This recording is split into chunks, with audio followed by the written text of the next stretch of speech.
You are a member of several boards, and as the former CEO and president of the Hispanic Chamber of Commerce, you've been tracking this pretty closely. Why do you think there's so little representation in the boardroom representative to the population of consumers out there?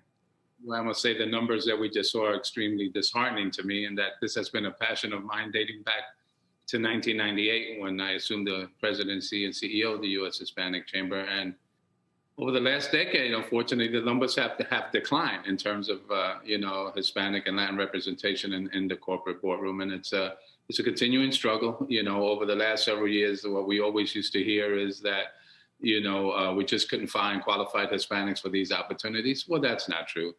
We have a wealth of talent in our community. We have extremely qualified individuals that currently sit on Fortune boards, but at the same time, have the necessary qualifications, expertise, and skill sets to serve on many of these corporate boards.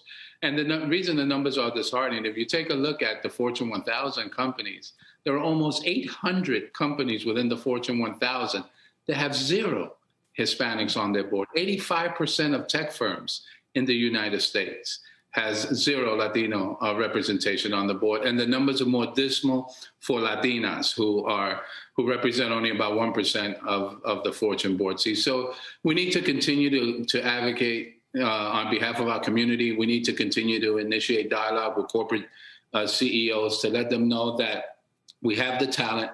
We have a huge purchasing power base, about $1.9 trillion of Hispanic consumer purchasing dollars.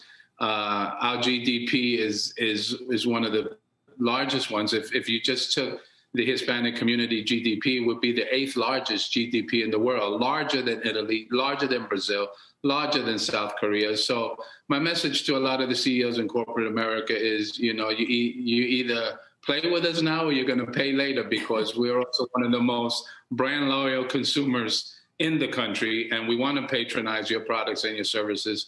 But at the same time, we want a reciprocal business relationship with you. Shepard Smith here. Thanks for watching CNBC on YouTube.